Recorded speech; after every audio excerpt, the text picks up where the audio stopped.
हंस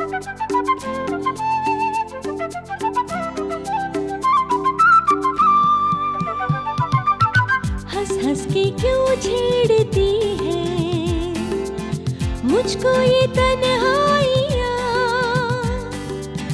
दस्ती है अब हर कदम पे मेरी ही परछाइयाँ। बूंदों सी मैं निर्मल जीवन में दलदल, खिलता है फिर भी कमल। हंस हंस के क्यों छेड़ती है मुझको ये तन्हाइयाँ, दस्ती है अब हर कदम पे मेरी ही परछाइयाँ। बूंदों सी मैं निर्मल जीवन में दलदल, हिलता है फिर भी कमल।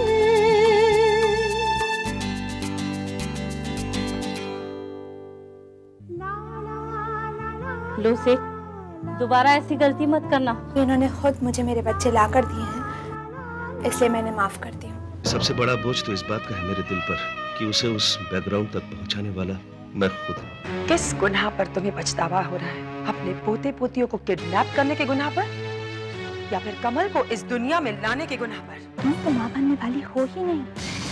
तुम ये नाटक कर रही हो अनीता।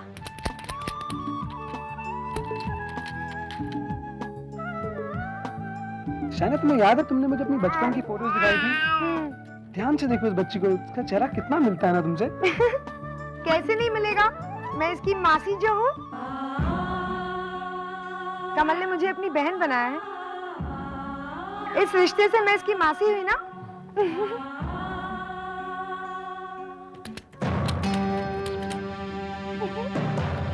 सरीना, क्या बात है, तुम काफी अपसेट लग रही हो। इन बच्चों ने तो पूरे घर को फिश मार्केट बना के रखा है। और तो और मम्मा और शाइना दीदी भी इन्वॉल्व हो गई हैं, लेकिन मुझसे ये शोरगुल बर्दाश्त नहीं होता।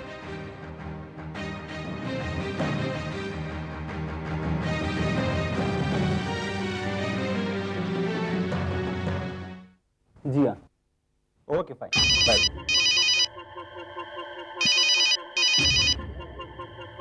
निशा,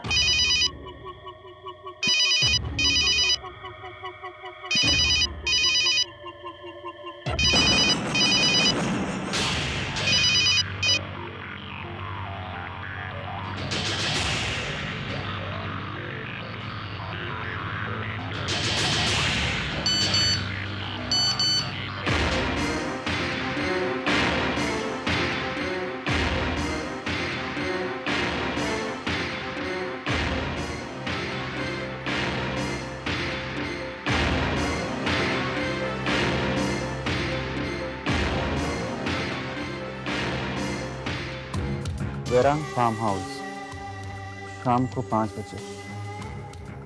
निकी से मिले निशा नहीं, मैं जाऊंगा। आज पता लगा कर ही रहूंगा कि निकी है कौन। ये कैसी उलझन है भाटिया, कैसी कश्मकश। एक रास्ते पर कमल खड़ी है और दूसरे रास्ते पर अनीता, और ये दोनों रास्ते तुम्हारे ही घर से शुरू होते हैं और तुम्हारे ही घर में खत्म होते हैं। सब कुछ जानकर मैं इन दोनों में से किसी एक को कैसे चुन सकता हूं? मेरी ही वजह से कमल और मानव जुदा हुए थे। जिन्हें आता है कि दोनों को एक बार फिर से एक कर दूं, लेकिन अनीता से क्या कहूंगा? वो भी तो तुम्हारी बेटी। समझ में नहीं आता है कि मैं इन गलतियों को कैसे सुधारूं। गलती हुई है जयंती, बहुत बड़ी गलती हुई है। अरे गलती क्या, पाप हुआ है, लेकिन वो पाप तूने नहीं, मैंने किया है। काश मैंने रिनी को धोखा नहीं दिया होता तो मेरी बेटी कमल को कम से कम वो गंदा बैकग्राउंड तो नहीं मिलता। नहीं बेटे, ये जो कुछ भी हो रहा है इस मजबूरी की वजह मैं। लेकिन एक बात है भाटिया, मैं पूरी कोशिश करूंगा कि कमल पर जो बैकग्राउंड मैंने थोपा है वो कम से कम उसके आंच पर हावी ना हो। पूरी कोशिश करूंगा मैं।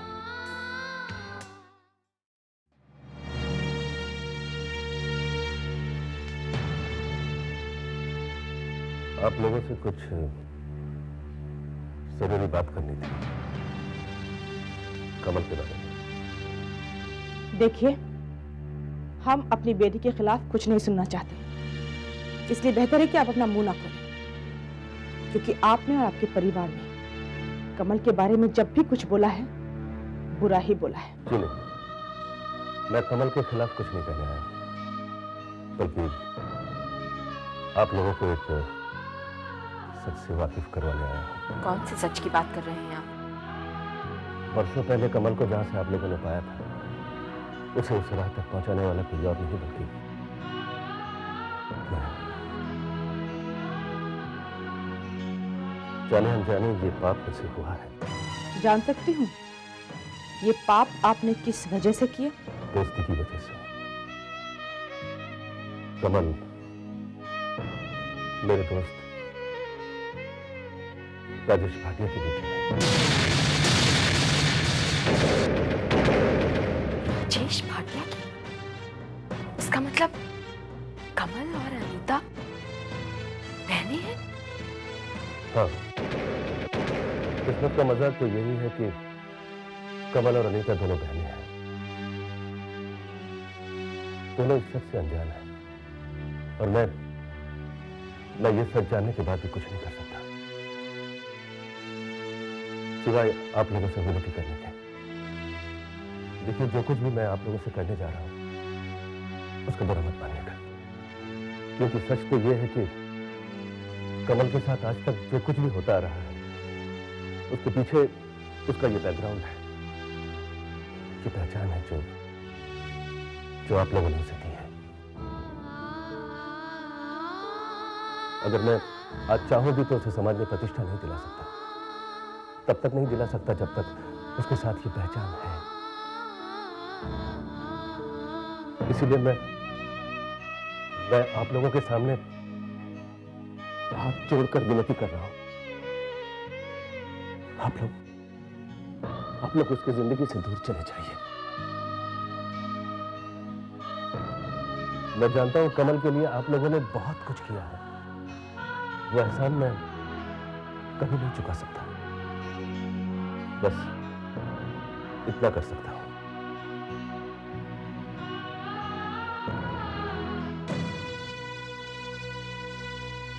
जो रकम आप चाहेंगी मैं भरने के लिए तैयार हूं।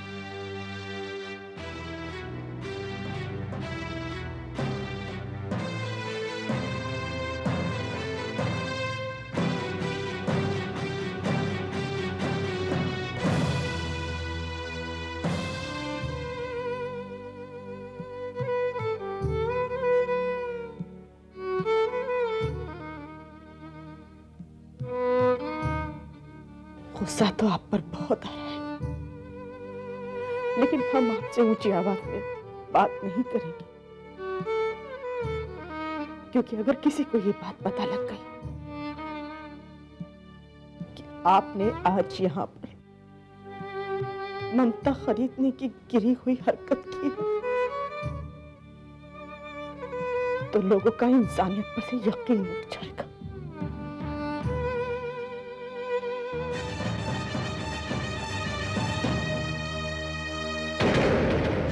आप हमें किस सच्चाई से वाकिफ कराना चाहते हैं जयंतीलाल जी? आपकी सच्चाई हम उस वक्त से जानते हैं जब आपने नन्ही सी कमल को पैसों के बोझ से लादकर औरत के हवाले कर दिया था। पर आज तक अब उन लोग चुप था, सिर्फ कमल का खुशी के वास्ते। आप पैसे देकर हमसे हमारी सांसें खरीदने आए हैं, लेकिन आप नाकामयाब रहे। अब उन लोग कमल का जिंदगी से दूर जरूर चला जाएगा, लेकिन आपका इस पैसे का लालच के वास्ते नहीं, अब उनकी कमल का खुशी के वास्ते। लेकिन याद रखिएगा, किसी से कहिएगा नहीं, वरना फिर किसी जयंती या भाटिया की गलती की वजह से अगर फिर कोई कमल खो गई तो दुनिया की कोई शब्द हो, रमा या रीटा, उस बच्ची को अपने आंचल में समेटने से डर जाएंगी।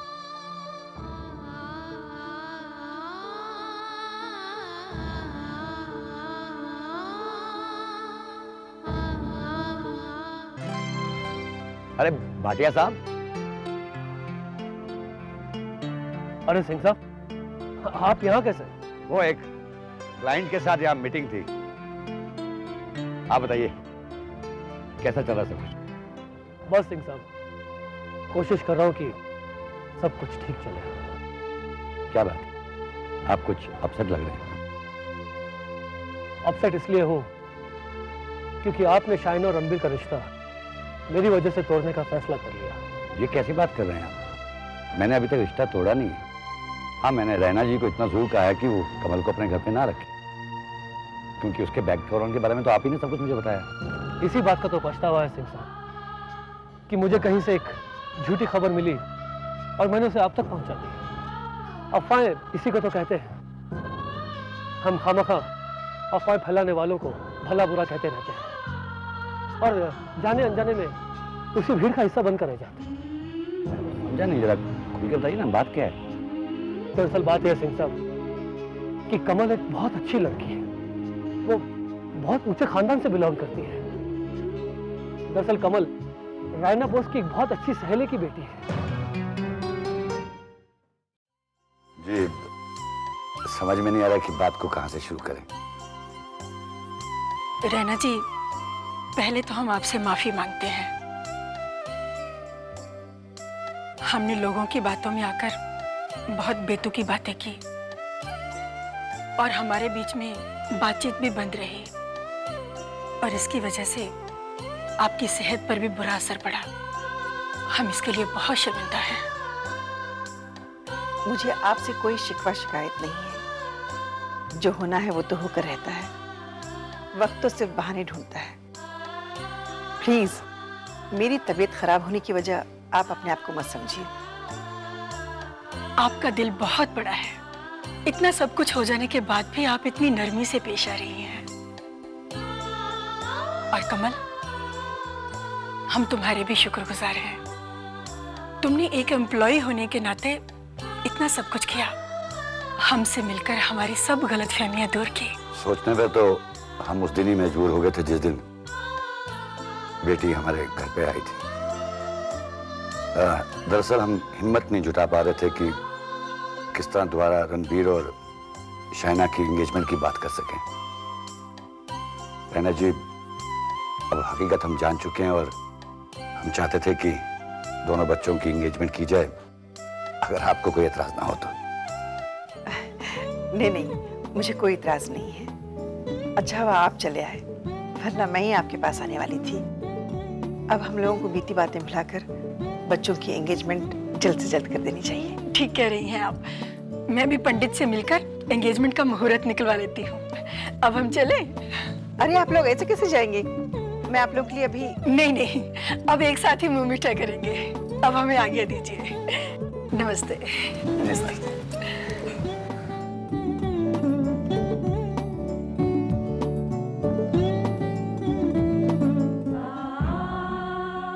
क्या बात है माँ? बेटा, अब भी मेरे मन में एक डर है। उन्हें सच्चाई का पता नहीं है। वो लोग सोच रहे हैं कि तुम मेरी एक एम्प्लॉय हो। माँ, कुछ सच ऐसे होते हैं जिनका दुनिया के सामने ना आना ही अच्छा होता है।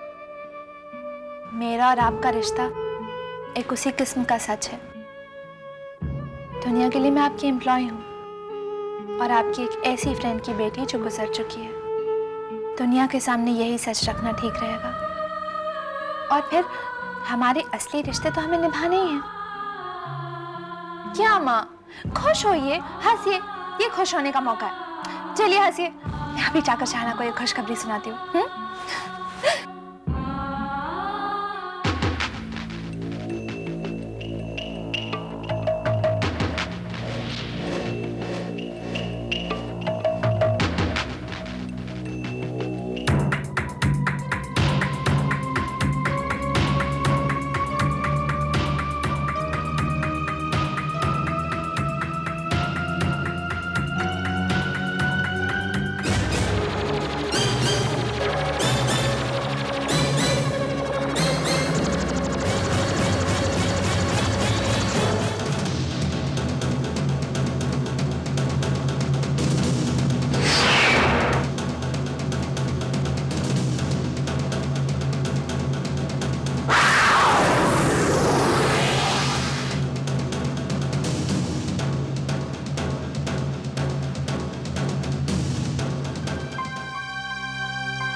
मैं तुम्हें इसी तरह तड़पा तड़पा के मारूंगी यश।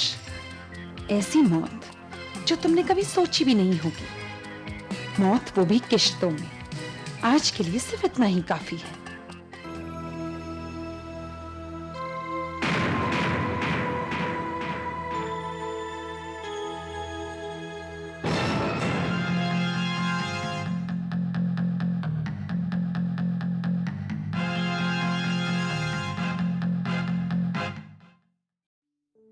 कमल, अब बहुत देर हो चुकी है, अब मुझे चलना चाहिए। लेकिन जाने से पहले एक बात जरूर कहना चाहूंगी कि मानव भैया के लिए खबर बहुत ही बुरी है। मुझे लगता है तुम्हें मानव भैया को सब कुछ बता देना चाहिए ताकि अनीता को सबक सिखाया जाए। निशा, मैं तुम्हारी फीलिंग्स को समझ सकती हूँ, तुम गलत भी नहीं हो।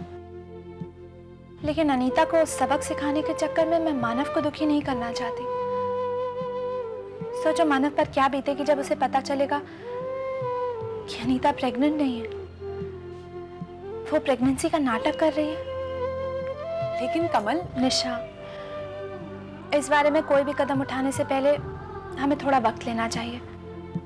हो सकता है वक्त ही कोई हल निकाल दे। और मैं तुमसे भी एक बात कहना चाहूंगी। देखो, बड़ा वही होता है जो माफ कर दे। माफ करने में ही बड़ापन है, बदले की भावना में नहीं। मतलब अब तुम भी यश को माफ कर दो। काफी सबक सिखा चुकी हो तुम मुझसे निशा। अतीत की कड़वाहट भूलकर एक नए सिरे से शादीशुदा जीवन जीना शुरू करो। नहीं कमल, ये तुम्हारी सोच है, मेरी नहीं। और प्लीज आगे कुछ मत कहना। नहीं कहूंगी, बस। अगर मेरी बात का बुरा लगा हो तो आई एम सॉरी। मैं चलती हूँ, बाय।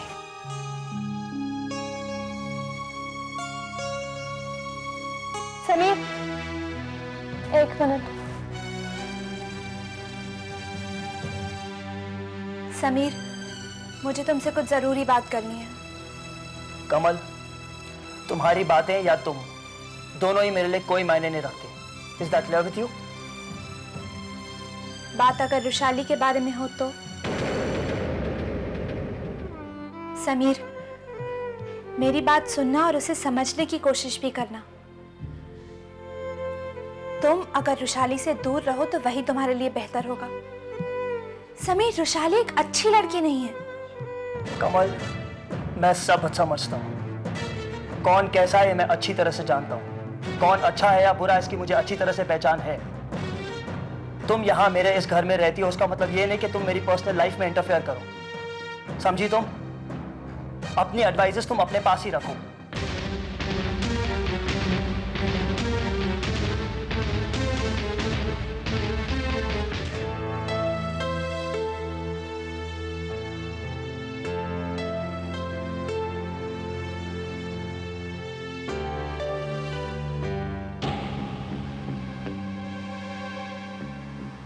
अरे यश, तुम इतनी जल्दी आ गए, क्या बात है? मेरी तबीयत जरा ठीक नहीं है। एक कप कॉफी मिलेगी? जरूर, अभी लेकर आती हूँ।